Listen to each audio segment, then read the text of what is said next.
has Oh, enough on her actually, plate. sorry, Danielle, you'll have to make Rachel a co-host. Okay.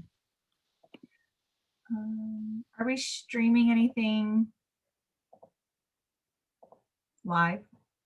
I know that we were going to possibly play a clip. She said that she had picked out some like key points from our podcast specific. Sorry, I meant like, we might not. Oh, I hope my internet's working okay. Yeah.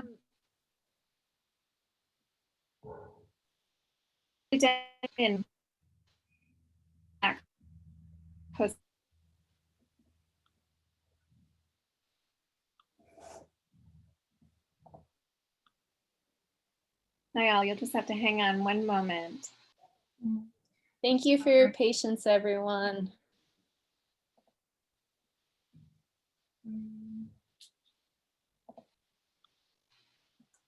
Are you able to do that, Danielle? I'm sorry, my internet was going in and out. What did you say? And then I can,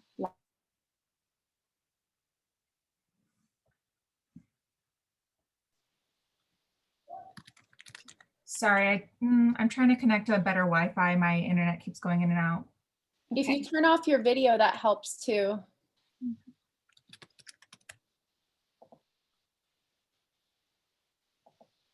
Okay, this should be better now. All right.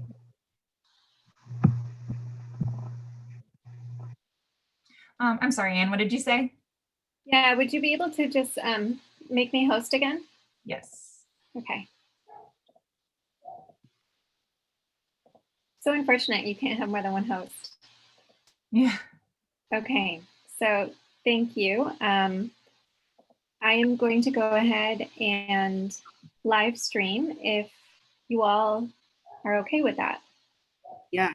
Sorry, I am late. It's because I wanted the other, I got the wrong link. But I am here now. Okay, so just give me one moment and I will finish setting this up and then we can go ahead. Okay.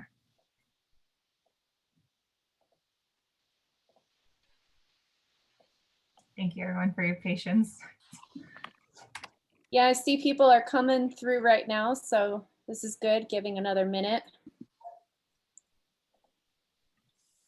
If you want in the chat box, you can say which school you go to in the US, or if you're not currently a student, where you went to school. Well, let's try to do current students. So if anyone wants to type in the chat box where they're coming from. Okay, UCLA, DePaul. All right. Yes, Tyrone, I know you go to one.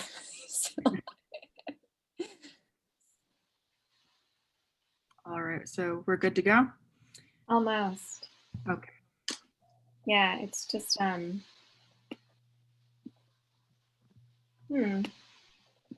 Oh, we got a UCSD here.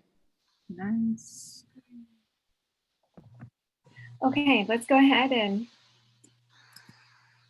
start. All right. Hello, everyone. Thank you for joining us during our panel session entitled Institutional and Peer-Led Collegiate Recovery Efforts. My name is Mariel Bello, and I am currently a doctoral candidate at the University of Southern California, but I am an alumni of UC Riverside. So I'm very happy to be here, and I'd love for my colleagues to introduce themselves as well.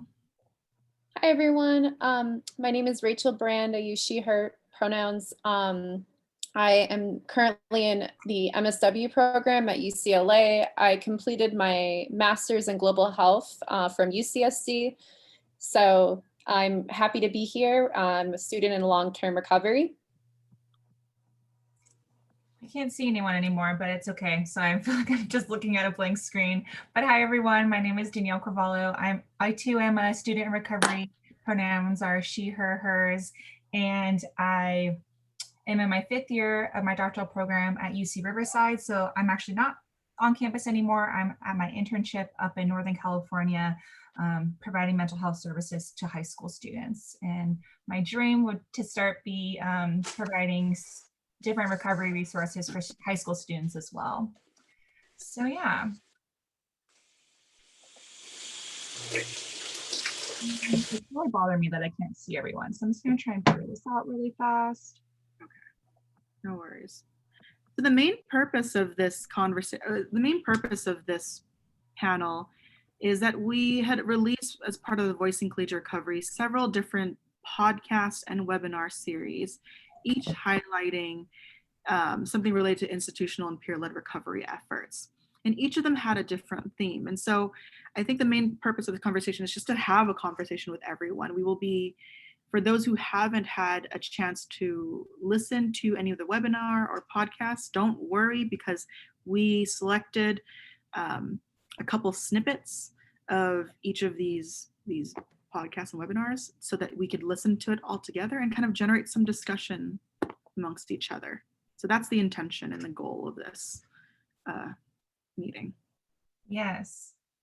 So for those of you who maybe are not familiar with the Voicing Collegiate Recovery project, essentially at UC Riverside, there, Dr. Ann Cheney, she noticed that there was like a gap in services. Students in recovery didn't really have anything on campus at the time. We had heard from Mariel how there was previously peer-led support groups on campus, but due to various reasons, those meetings just kind of disappeared and there wasn't really anything on campus. So through research efforts, she was able to start collecting data just to identify whether or not there really was a need. You know, sometimes in the university setting, we need data to support our arguments. And so that was kind of the way that she went about it. So a lot of strong faculty support in terms of getting services and supports initiated that previously were available, no longer available. So now she was trying to, as Mariel said, ignite that fire again. So in some of the different webinars and podcasts, we discussed various things. And the purpose was to really talk to practitioners, talk to people in the field, students, faculty, like I said, people in the community, and kind of get their opinions, insight, just hear from them about different topics. So one of the third webinars, the first webinar and podcast, first and second are presented in the other presentation right now that is occurring. So we're going to focus on two topics that were discussed throughout the series. So you might be familiar with Keith Murphy because he's actually presenting during this conference as well, but him and Lisa Laitman, they presented on what integrating collegiate recovery services kind of look like and how people in the community and different community resources can be integrated to on-campus resources. You know, it takes a village to support individuals, and especially when we're servicing students in the collegiate environment, as we've been mentioning, there aren't necessarily always supports available. So it's really important and key to tap into the community resources. And so they kind of use this term, what we call like integrated care. And so I wanted to play a little clip from their webinar about like what really is integrated care and what does that potentially look like in the college environment.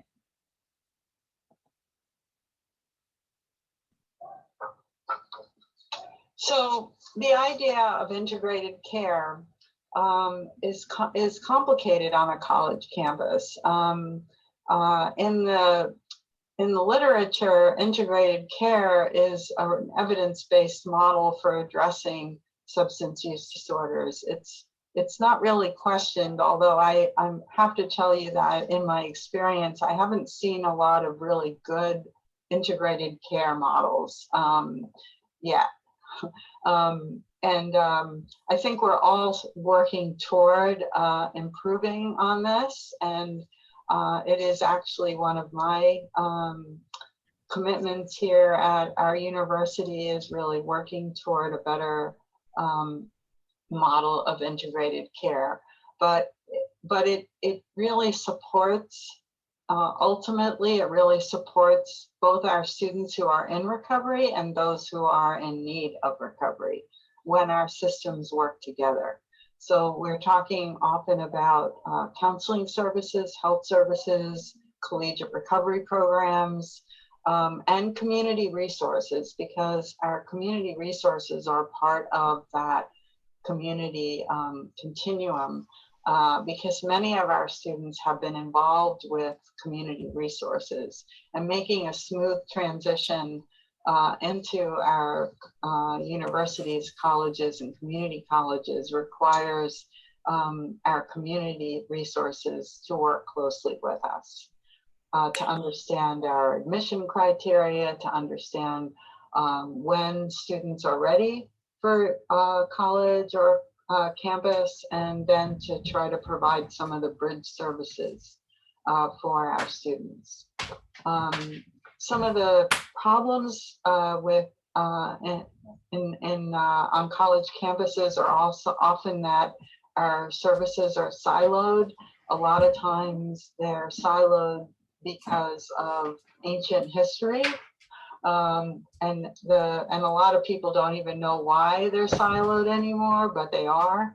And sometimes it really takes a new person on the block, perhaps a collegiate recovery coordinator, to challenge some of the silos and to build these communities and connections with different services that have typically not worked together. For that, we often need a lot of support, and I see that happening more and more on the Association of Recovery and Higher Education chat thing that we have. The listserv. The listserv, thank you, Keith. And I think that more and more we're turning to each other to help solve these problems that many of us have done over the years and without any support. And I'm glad that more of us are providing that kind of technical assistance for you. All right, so she kind of gave a little bit of overview. You know, she did mention that she hasn't come across very many good integrated models of care. But I think something that she mentioned that I didn't necessarily describe was just that in terms of on-campus services, services can be provided within many different outlets, whether that's the student healthcare center, whether that's the counseling center. At UC Riverside, we have what's called the Healthy Campus Initiative and Network. And so within that, there's a substance use and addiction subcommittee. We have peer-led organizations, student organizations such as Golden Arches, which is kind of a student organization similar to Active Minds that provides psychoeducation, provides different kinds of events to give guidance on how to use harm reduction strategies or just even abstinence strategies.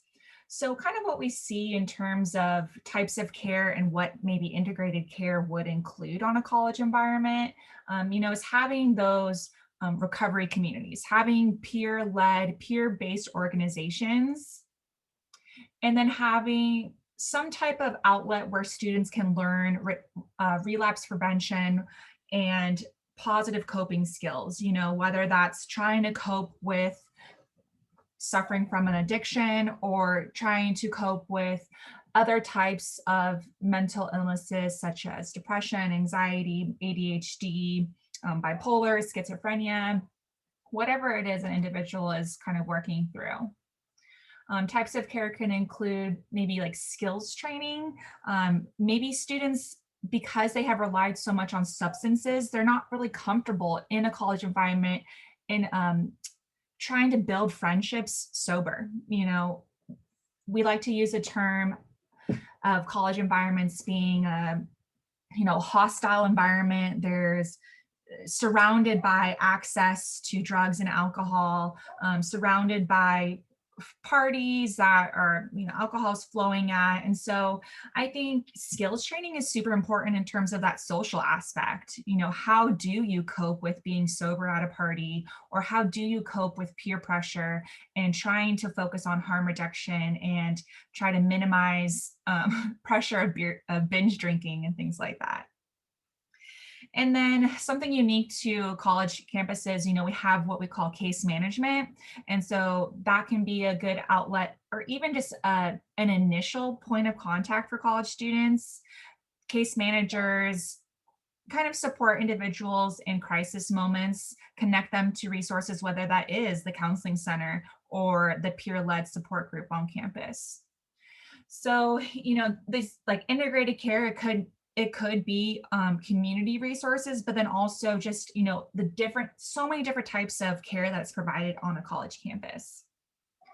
And so it's kind of continuing down this list. We see counseling services, substance-free pro-social activities. For instance, our Healing Highlanders group at UC Riverside, we try to host like movie nights or game nights in the community. And then having supportive staff is definitely key. We see college campuses take kind of two different approaches to supporting students in recovery, whether that if it's a student initiated movement, or if that's, a faculty staff movement. I think that we've seen it from both ends at UC Riverside, with Mariel kind of having that student-led movement, and then kind of switching towards faculty and staff kind of initiated movement. And, I think there's pros and cons to both sides and aspects. But for those of you that were involved in the keynote speech, there was a question that said, how do students navigate, getting kind of like their foot in the door with talking to administrators about different needs?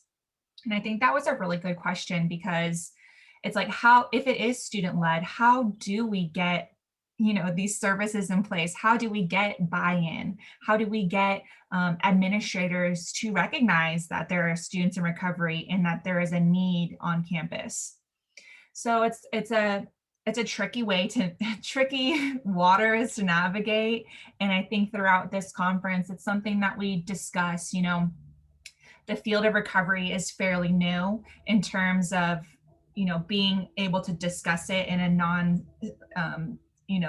stigmatizing way. And there's not a lot of research to support what is effective, what is the most effective way of approaching different things. And so as you'll kind of see throughout this conference, it's a lot of discussions going on, kind of troubleshooting with colleagues, like what worked for you, what didn't work. And so, kind of tapping into supportive staff and faculty, having academic and financial support. So having faculty and staff kind of aware of student needs. It's similar.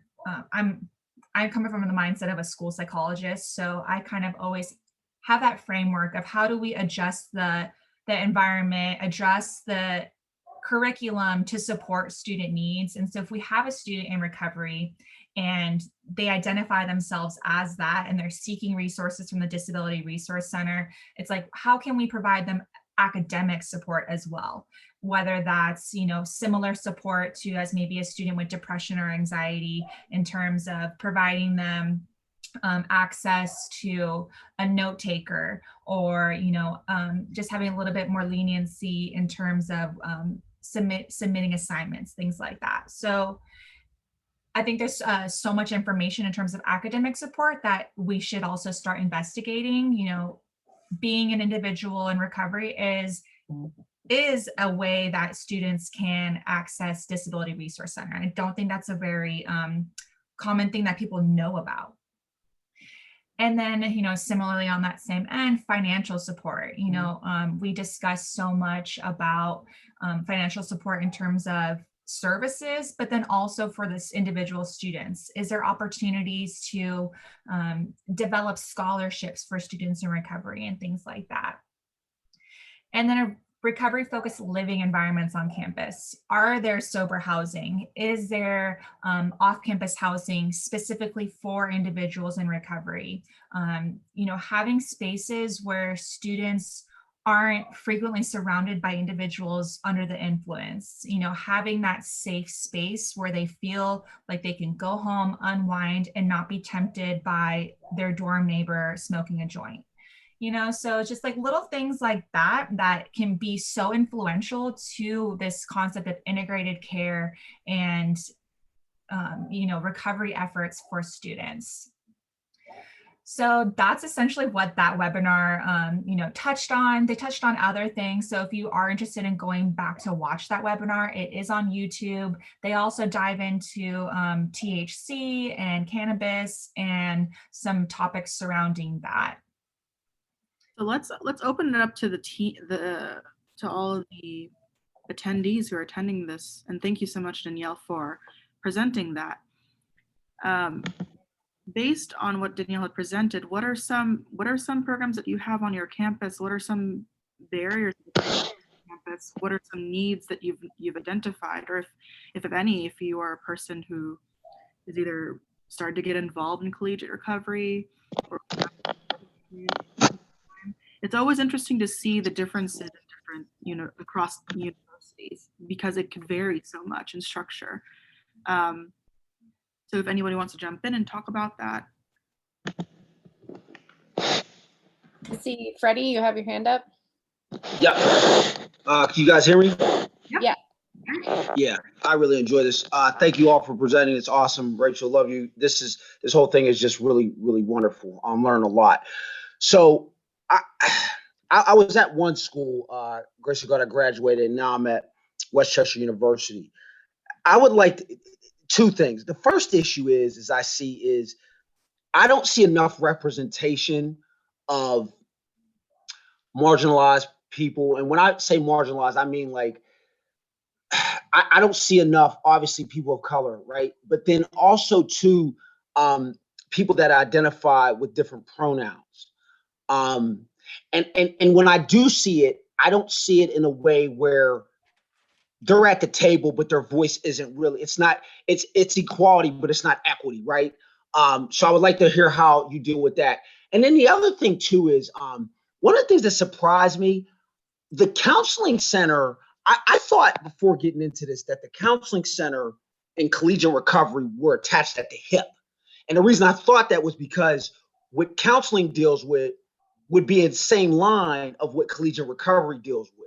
So that's been one of the things that's kind of been, disheartening, that counseling centers deal with mental health. They deal with addiction, substance abuse.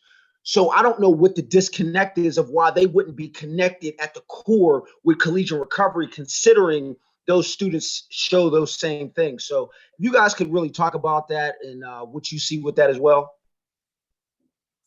Thank you, Freddie. Yeah, that's a great question. And I believe that when we talk about the next podcast, Mariel and I took part in, she specifically brought that up in the beginning of our podcast for those two reasons of diversity.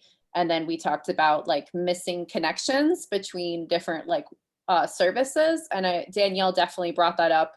And how the network can kind of sometimes, in that last webinar we just talked about, can be severed. And so I'm really interested, like UCLA specifically, we are trying to start up another meeting with the LGBTQ plus center, which I'm very excited about because that's my internship for my MSW. So I'm really excited to work possibly with some of the trans population as well in that. But also I think what we brought up earlier is very important, that Danielle said not as many people are able to utilize disability services. I finally started utilizing disability services for my co-occurring mental health and recovery, like substance use history.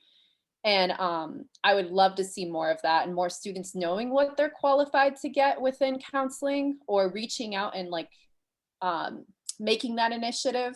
Or maybe, it is sad. We wish we could have staff there that knew what services they could provide. I feel like some staff don't know how to deal with people in recovery.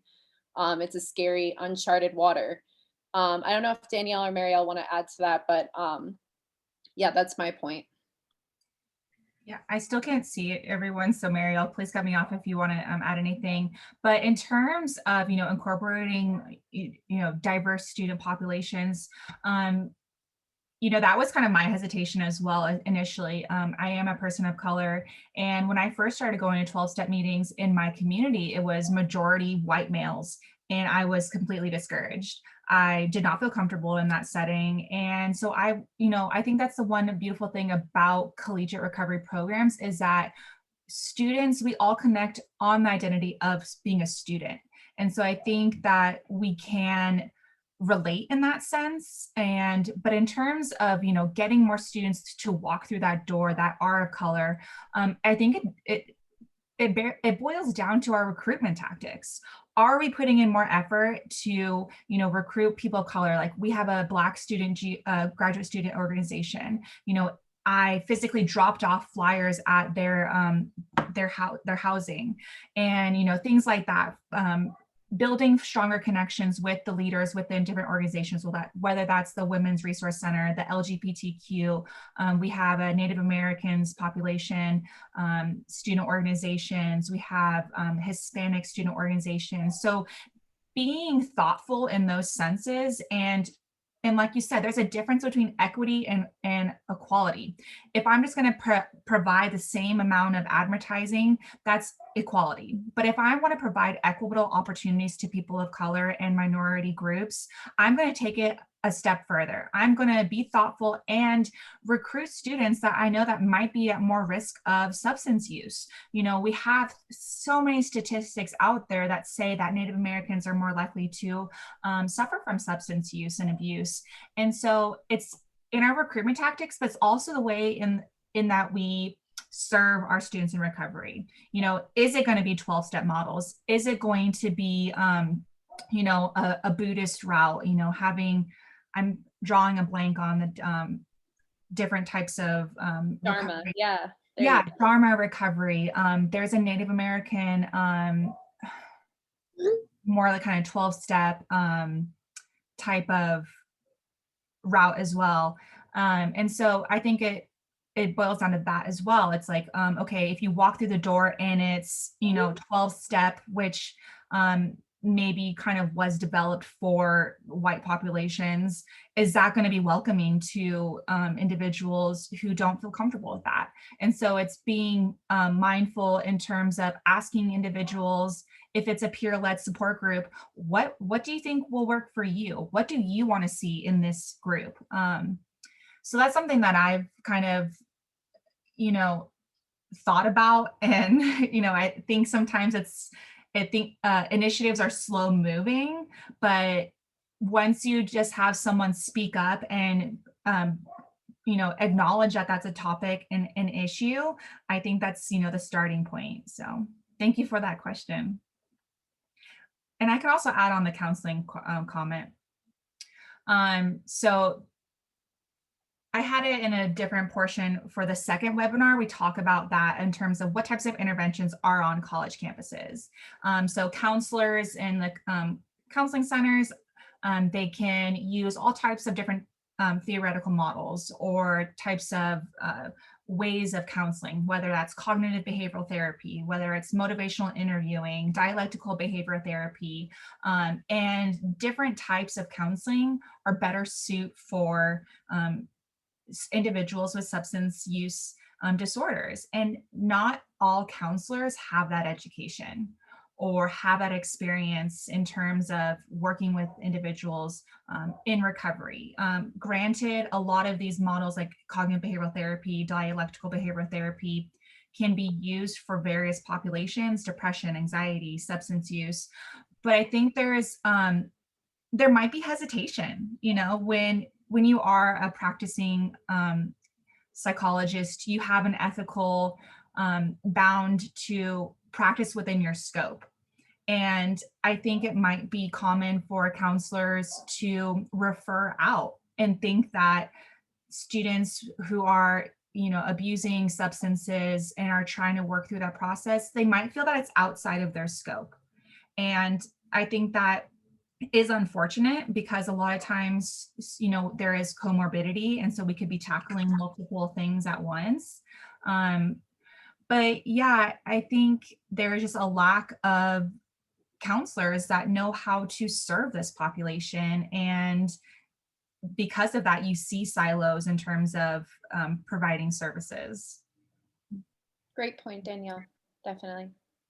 So it just because I'm being managing time, let's go ahead and move on to our next presentation. All right. So was there a clip that Mariel and Rachel, was there a clip from the third podcast that you guys wanted to share? And Rachel, go ahead and if you could just introduce that podcast and like the theme of that podcast. Okay. So, and everyone, just so you know, Danielle definitely took the lead on these slides, and we truly appreciate her, because we are all in grad school, and you know how that goes, or maybe you don't. Grateful for graduate school. So, this one, so this was a podcast that was, so this is different from the one that we did, the Sober Living podcast, an integration of recovery and collegiate community. And so for our podcast, I don't know if it's later in the, is it out of, yeah, so I was just double checking. So for this one, we're looking at, a lot of people don't know this within the UC system, at least. There sometimes are gaps for services in regards to housing for students in recovery. And so we kind of, in our series, talked about the Haven. So if you've ever been to UC Santa Barbara, you might know what the acronym stands for. Some students make jokes about that, but great school, great programs. But there are a lot of students that were seeking collegiate recovery services. Angie is the director over there of the Collegiate Recovery Program, and she's done a fantastic job. And so talking about like one of the major gaps is being able to find and provide housing for students in recovery, like safe living environments. There are many UCs that this is not happening at. It's only been a few where this project, like for instance, the Havens at UC Santa Barbara, but it's also started at USC and a few other schools. So I don't know, Danielle, if you want to add to any of that, but this is a point of why we need to like find safe services for students that are in recovery. We brought it up a little bit earlier. I think Danielle talked about it, but it's difficult in the party environment. It's normal in college to have certain substances around, alcohol and or maybe other drugs. And so that can be a huge difficulty in your first year of sobriety, or if you're younger in recovery. And so that's something that we wanted to highlight. Okay. All right. And so then in the fourth webinar of our series, I was one of the co-presenters on it, and kind of what I mentioned, we were just kind of diving into what the interventions are on campus for students in recovery. Let's see, I had a clip, I'll play it. So this clip that I have is essentially just kind of diving into like, why are we going to be looking at interventions? Because, I think we all have that initial understanding of like 12-step programs, things like that. But like, how does that differ, and why does it matter when we're looking at interventions for college students? From school or participating in an intensive outpatient program, maybe while they're... Sorry, that's the wrong spot.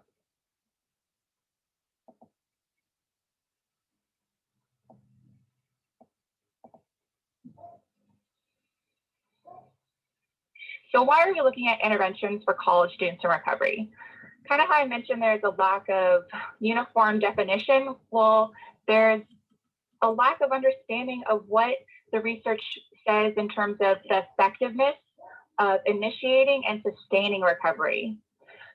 So the lack of research, we don't have the information to inform practices, to inform schools and universities and policymakers to support and extend the recovery process for students. And despite the pretty successful treatment programs that we have for initiating recovery within the field, we just don't have enough information to inform providers the best way to foster recovery and sustain recovery.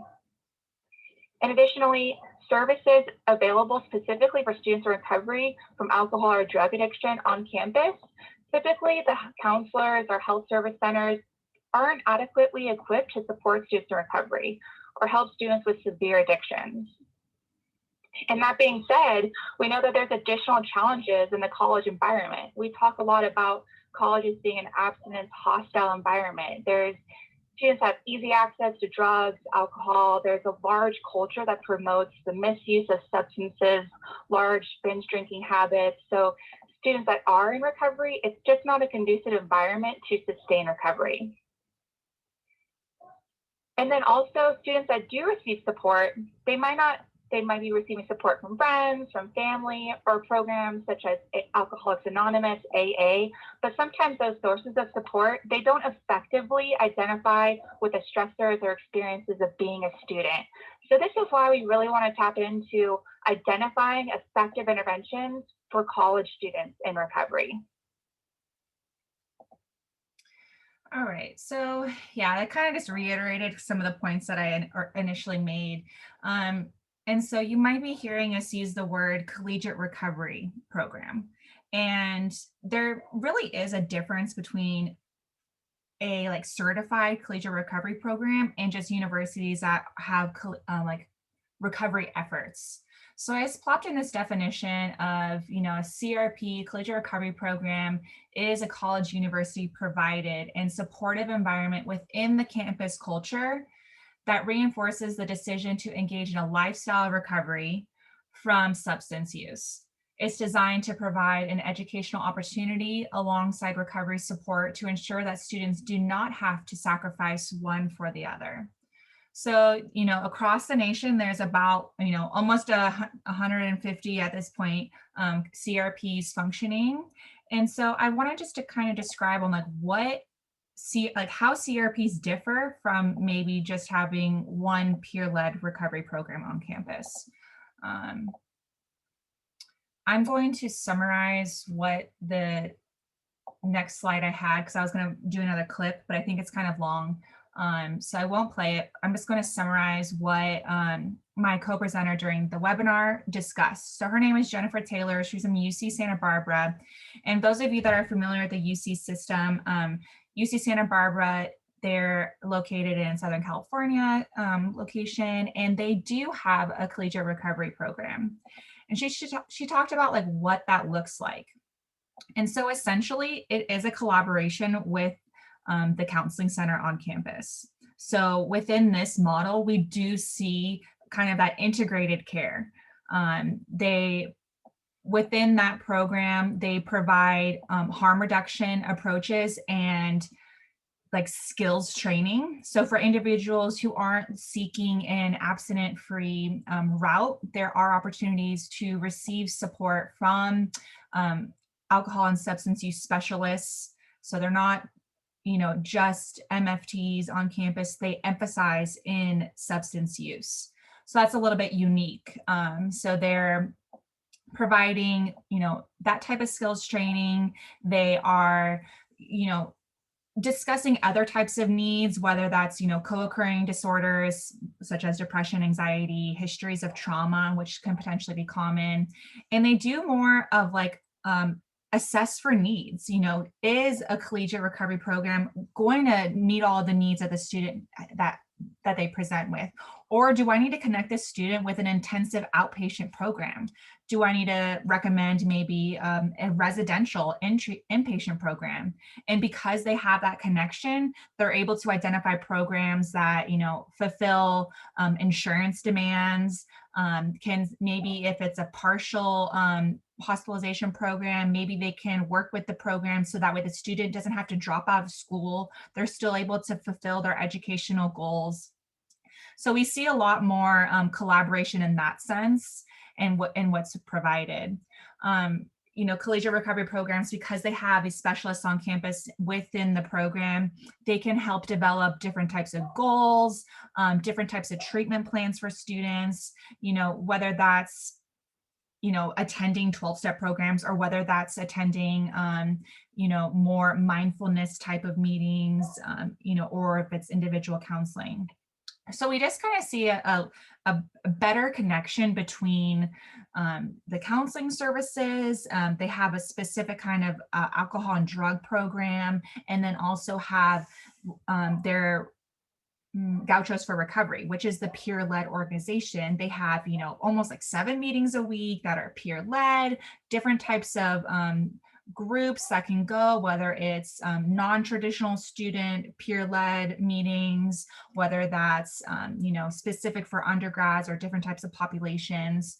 So that's kind of where we really see the difference between what CRPs can offer and what, student-led, staff, faculty-led initiatives. And I do want to just plug in there that ARHE, which is the Association of Recovery in Higher Education, is a great resource for those of you who are kind of at that starting point in terms of, trying to get staff and faculty support or student support to have this type of program on campus, because kind of what we've seen in the research, that was what my intention was for this fourth webinar, was to kind of see what the research says on what's effective. Very limited research, less than 100 articles even surrounding this topic. But what, the research has said is that this CRP model is what is most effective. There's so many needs and demands that are plopped on college students, and having this, large kind of types of services to provide support for students is what's really needed. And so there's a lot of research surrounding Rutgers University, which is kind of like one of the pioneering universities, kind of more universities on the East Coast. So a lot of this information has been super informative for California universities, the UC system. And so we're able to see that, the research coming out of those collegiate recovery programs, we're trying to take it and to inform our practices. And that's kind of like also the intentions of some of these some of these presentations, this conference, is to give all of you guys the tools to have that starting point on where you can kind of progress within whatever collegiate recovery program or services you're trying to provide for yourself and for others. Side note, I kind of got involved in this because I needed recovery services for myself. And I said, okay, well, if no one's going to get it started, might as well be me. And so, I started collaborating with Dr. Cheney in terms of having these peer-led support groups. So I always kind of like to say, if not you, then who? So, if you're in here trying to get information on how to better support yourself and others, you're in the right place. All right, thank you, Danielle. So we'll cover our last Perfect, great. Take it away, Rachel. Okay, so this is a informative podcast filled with my perspective and Mariel's perspective. And we called it Navigating Peer-Run Recovery and Starting Recovery Groups. Both of us went to UCs. Both of us had an experience trying to run peer recovery. I actually met Danielle when I was going to a UC-wide event for all the collegiate recovery groups and or peer run groups. And that's why I love these types of conferences in general. It's too bad we can't be running around a hotel at 2 a.m, but and that's some of the joys of peer run recovery. But we definitely talked in our podcast about some of the blockages. And so we definitely, there are roadblocks that students face to recovery. And one of those is the responsibility. And I know Danielle can definitely attest to this. It being the students, we are in school, maybe we're working a job, maybe we have family members, maybe we ourselves are allies or in recovery. So if we're in recovery, we're also dealing with taking care of our mental health. And then we're being expected to kind of deal with possibly managing a budget, helping people organize, leadership, teamwork, and then dealing with administration. So I love sociology. And so a big term in sociology is social capital. And so social capital boils down to knowing the ins and outs of a system. And so if you grew up in a really nice neighborhood and you had nice school teachers and your parents pretty much set you up for a certain way of life, you most likely are going to be set up to go to college. Someone's going to sit down and help you write your essay to get into college. Maybe you had SAT prep. That's just an example. Well, in collegiate recovery, no one had taught me how to talk to a vice chancellor. And so I remember at UCSD, thank goodness she was lovely and wonderful. But it was terrifying. So that's something that we talk about in our podcast. And what my group, the Triton Recovery Group, we called ourselves, we were peer run, we were a student organization. We were not an official collegiate recovery program by the term of the definition Danielle brought up. And so what it's like to build an organization and talking about student advocacy. So I highly recommend listening to this podcast if you're trying to start any type of caucus or student organization, because we kind of go through the ins and outs, and taking on the burden of tasks and how to work as a team is very difficult, especially in, I was very passionate about collegiate recovery because I had my foot in the door. I was a student in recovery. I was going down the route of social work. And so it all kind of tied together. And so when things kind of went south at a certain point at my school, like we were not getting the support we were wanting, it felt like we were making a lot of meetings with administration and it wasn't really going anywhere. Students were relapsing and not getting social support from counseling and therapy. It became a difficult endeavor. And so we talk about that in the podcast, but personally, I just want everyone to know that, you know, there are levels of stress that definitely come from it, but there was a lot of payoff. So Mariel can talk about that too. I personally met someone in student health that ended up mentoring me, who did not work for the collegiate recovery program, but she was a wonderful woman named Lupe. And I really appreciated her. She kind of mentored us without mentoring us. Like, she wasn't our therapist, but she would act as our therapist for the group. And she was an MPH, and she worked for more like logistics and getting quantitative data for student health. And so we would send out a survey to all the incoming freshmen and transfer students, asking if, like an alcohol survey kind of thing, and then asking if they were in recovery and putting our website on it. So we were able to meet more students that way. And yeah, ARHE was great. I went to a leadership academy with them and Safe Projects during my undergraduate studies. And that was amazing because I got to meet more young people in recovery. I joined my recovery journey when I was 19. And so it was a little bit lonely. I turned 21 in sobriety. So yeah, and it like making friendships. Both these women here are like, I look up to them. I didn't think I could even go to graduate school. And now I'm at UCLA, which is awesome and wonderful. But yeah, so Mariel, if you want to add anything to that as well, or we can also go through other points and then we can open it up for questions. Yeah, I think you covered a lot. I mean, in my experience, the biggest thing, like I had mentioned in my keynote until even right now, is the mentorship that I received in the beginning, because it was very difficult to figure this out. And now that we have some sort of structure that existed, and I'm so happy that like Danielle and other students have like revived and made it even like a even more incredible organization. I think these types of conferences, because like I had mentioned, everyone is incredibly collaborative in this field. Everybody gives it, cares. I mean, we're all here for one reason or another.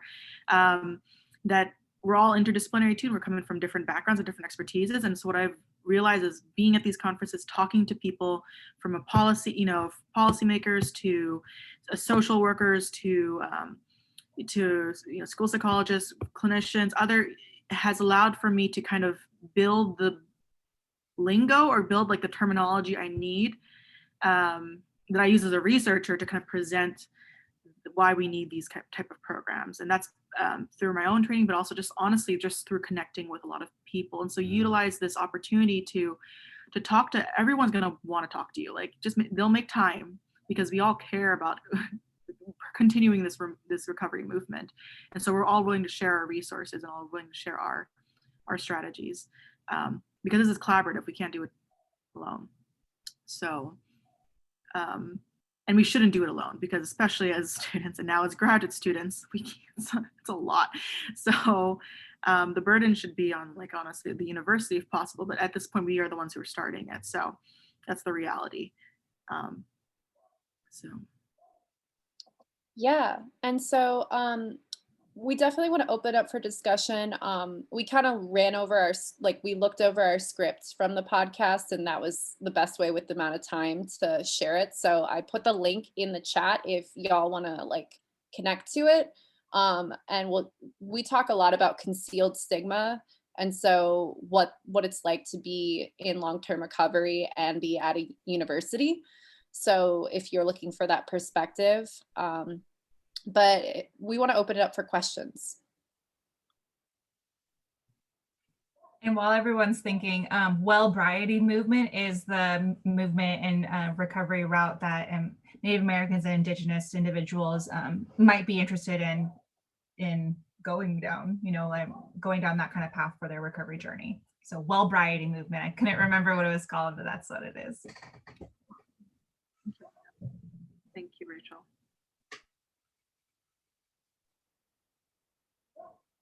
Okay, Freddie, do you have a question? Yeah, absolutely. I'm finding information out. I love asking, love to learn. What would you all, now that you've been through the process and done blessed work, what would you tell somebody at the beginning, lessons that you learned that you didn't know? Like, what would be the biggest thing you would say, yo, if I were you, I wouldn't do this, or I would do this?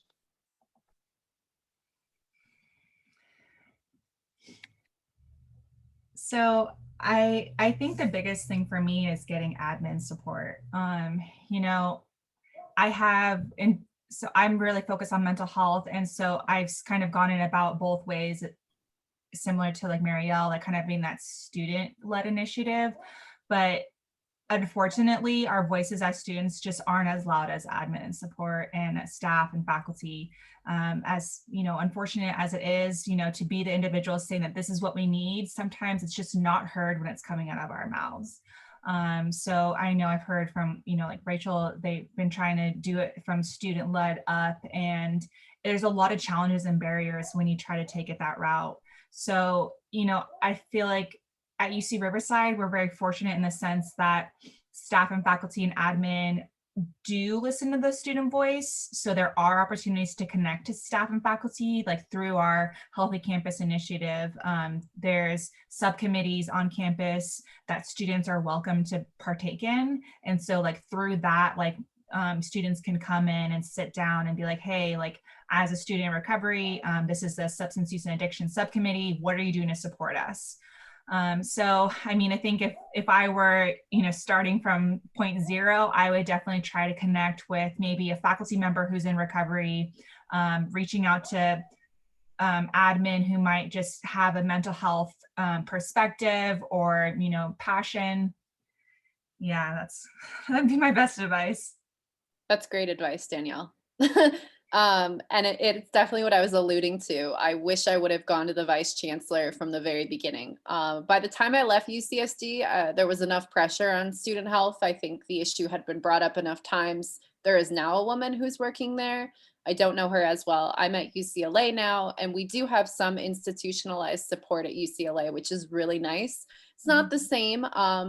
It's different from campus to campus. Until the UC Regents combines it, it's going to be a struggle.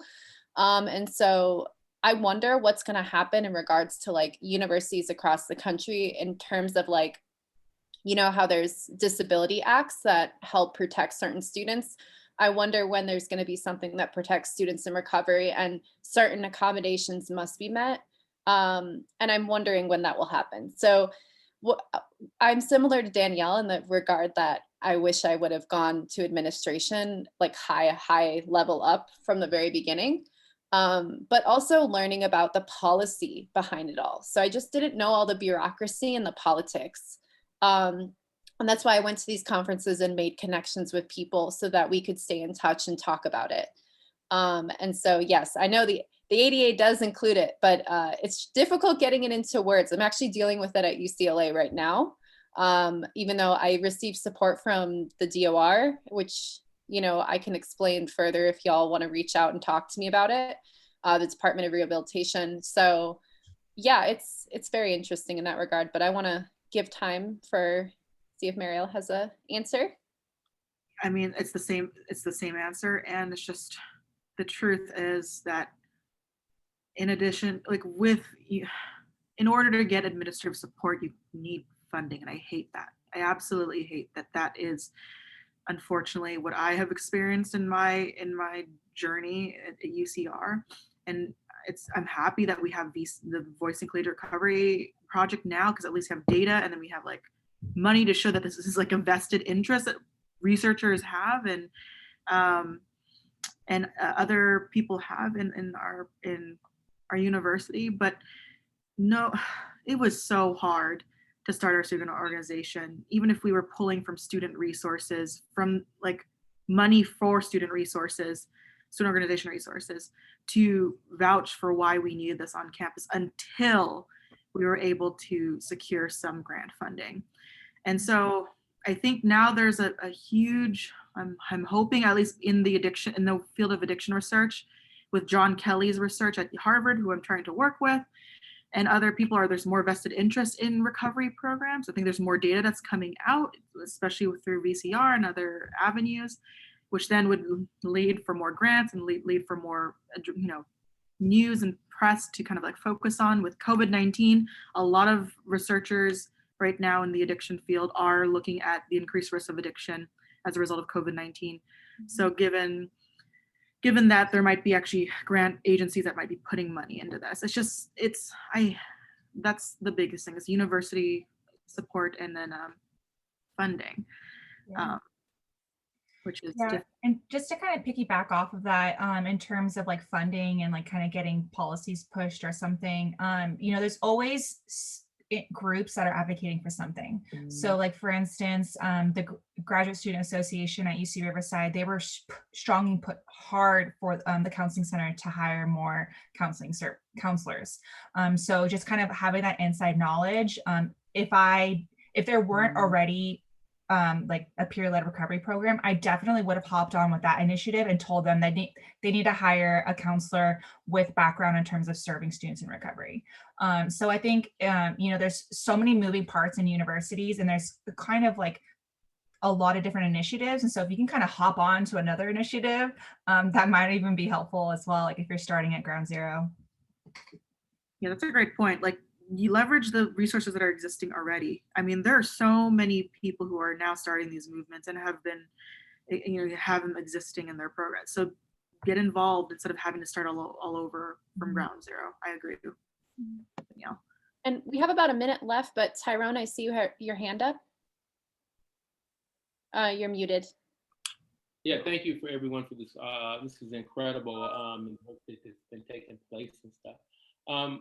I guess one of the words that I'm going to steal from Freddie is being intentional. I love that term, being intentional. And, I think we need to be intentional in the work that we do. Bringing in more mental health is a big priority for myself, for my own well-being, but it's also the field that I'm actually studying to go into. And we need to be intentional in who we hire. And I know that there's a prop that's going to be voted on this coming November. So I encourage you to go out and buy that so that we can be intentional. But when I look at mental health services at the UC level and some of the research that's been done, we need more Black therapists. We need more therapists of color. And I'm separating the two, because sometimes African Americans get lumped into that. There's plenty of people of color on campus. No, there's 3% African American. That is not plenty percent. I'm at a Hispanic serving institution for my undergraduate at 23, 24%. I don't have the luxury of walking into the computer lab. I don't have the luxury of walking into the mental health office and be greeted by someone who's had similar cultural experiences, and being greeted by a counselor or a therapist who has also shared those dynamics. And for the African American community, that we have to be intentional with that. We have to be intentional with the Indigenous community. We have to be very intentional with the hiring practices, the work that needs to be done.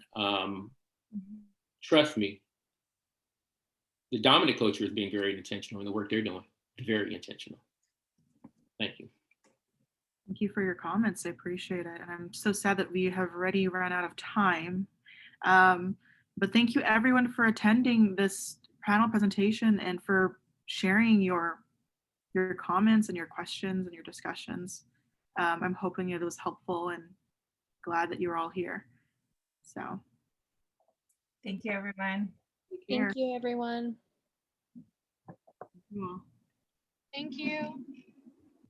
We're gonna start watching Beautiful Boy if anyone's interested.